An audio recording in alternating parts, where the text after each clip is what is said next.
प्रजापालना दरअसल ये वो है कि कांग्रेस पार्टी ने आज से 1 महीना पहले कबल इंतखाबात के इलेक्शन से पहले कांग्रेस पार्टी ने जो वादा किया था कि जैसे ही कांग्रेस पार्टी इख्तिदार में आएगी 6 गारंटीज 6 कामों की गारंटी दी गई थी कि 6 काम हम करेंगे, जिसमें से 2 काम तो मुकम्मल हो चुके हैं, वो काम शुरू भी हो गया, वो काम लोग उसका इस्तिफादा भी हासिल कर रहे हैं।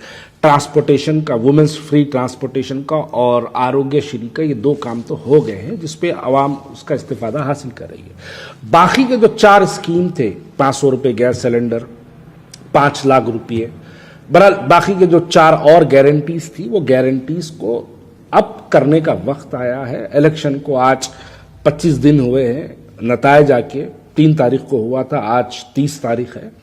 तो 25 दिन के अंदर जो है कांग्रेस तेलंगाना ने इस बात को मुकम्मल कर दिया कि जो वादा किया गया था उस वादे को मुकम्मल किया जा रहा है। उसी की शक्ल पे उसको एक शक्ल दी गई है, उस शक्ल का नाम प्रजापालना। दरअसल प्रजापालना ये जो है कांग्रेस का तेलंगाना की आवाम से किया हुआ वादा है, जिसको एक शक्ल से मुकम्मल किया जा रहा है। ठीक है, अब ये प्रजापालना की बात हो गई। अब यहां पर खुदा का कुदरत देखिए, अल्लाह का निजाम देखिए कि जो लोग जिनको आरएसएस का टिल्लू बोल रहे थे, जिसको आरएसएस का एजेंट बोल रहे थे, जिनको कहां से लाके देता बल्कि सवाल कर रहे थे, जिसको आरएसएस को जन्म देने वाली कांग्रेस जिन लोगों ने बोला था, आज अल्लाह का निजाम देखिए कि किसी पे अगर आप झूठी तोहमत लगाए तो उसके हाथों से ही अल्लाह ताला उस आरएसएस के एजेंट की तस्वीर गली गली बंटवारा। असदुद्दीन अवैसी साहब, आपने आरएसएस अन्ना बोला था, आपने आरएसएस टिल्लू बोला था। आज देखिए आप खुद वो आरएसएस के एजेंट की तस्वीर पुराने शहर की गली गली बांट रहे हैं। आप खुद आपके वो तमाम हवारी, वो लोग जो आपके तकरीर में जिन लोगों ने आरएसएस के टिल्लू बोलने के बाद जिन लोगों ने वाह वाह के नारे लगाए, जिन लोगों ने असदुद्दीन अवैसी साहब का जिंदाबाद का नारा लगाए, उन लोगों के हाथ से भी आज वो तस्वीरें बट रही हैं।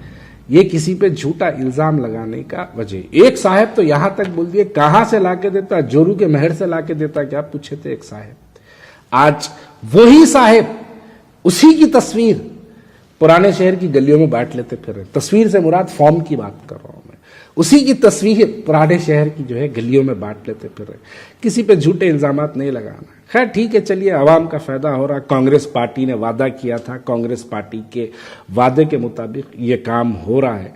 लेकिन सबसे हैरत की बात यह है कि जैसे ही प्रजापालना तेलंगाना कांग्रेस स्कीम का ऐलान हुआ, 6 गारंटीज का जो ऐलान हुआ, राशन कार्डों के लिए हजारों और लाखों की तादाद में हमारी मां और बहनों को सड़कों पर लाइन लगा के खड़ा हुआ देखना पड़ा। अब मैं एक सवाल करूं तो मेरे सवाल को गलत मानेंगे लोग। 65 साल में आज तक हमारी वो मां और बहनों के राशन कार्ड क्यों नहीं रहे? अगर नहीं है पुराने शहर के हमारी मां और बहनों के पास, तो इसके जिम्मेदार कौन है? ये राशन कार्डों की और फॉर्मों की गड़बड़ आपको निजामाबाद, बोधन, करीमनगर, वरंगल, कामारेड्डी से सुनाई नहीं दे रही। अगर आपको ये राशन कार्डों की और ये फॉर्मों की गड़बड़ अगर कहीं से सुनाई दे रही है, तो वो गड़बड़ सिर्फ और सिर्फ मजलिस इत्तेहादुल मुस्लिमीन के 7 हलकों से सुनाई दे रही है। क्या वजह है इसकी? और अगर हमारी मां और बहनों के पास अगर राशन कार्ड नहीं है, तो ये राशन कार्ड बनाने की जिम्मेदारी किसकी थी? और जिसकी थी वो 65 साल से राशन कार्ड बनाने तक का भी महदूद रहा। यानी वो 65 साल में राशन कार्ड तक नहीं बना के दे सका हमारी मां और बहनों की। बातें, तकरीरें तो आसमान की बुलंदियों तक होती है। बातें की गई तो ऐसा लगता है कि बस पुराना शहर इस्तांबुल बन गया, पुराना शहर सिंगापुर बन गया, लेकिन हकीकत यह है कि हमारे राशन कार्ड नहीं बने। आप देखिए, यही है। अगर राशन कार्ड नहीं बने तो उसकी जिम्मेदारी किस पे फायद होती है? कौन है जो राशन कार्ड नहीं बनाया? अरे आज एक गवर्नमेंट, कांग्रेस पार्टी ने एक खाली स्कीम का ऐलान किया तो हमारी गुर्बत लाइनों में खड़ी नजर आई। खाली एक स्कीम का ऐलान किया कांग्रेस पार्टी की तरफ से, तो राशन कार्ड नहीं है बल्कि हमारी मां और बहनें बहुत परेशान सड़कों पर नजर आई। कौन है इसके भाई? 65 साल में राशन कार्ड आपने क्यों नहीं बनाया? क्यों नहीं बनवाने लगाए आप? फॉर्मों की बिक्री के बारे में बात चल रही है, फॉर्मा बेच रहे हैं। अरे ये फॉर्मा बेचने वाले कौन है? कौन बेच रहे हैं फॉर्म्स? कौन लगा के दिया इनको ठेका? ये तमाम चीजें हैं भाई। राशन कार्ड अगर किसी का ने नहीं है तो इसकी जिम्मेदारी हमारे पे फायद होती है।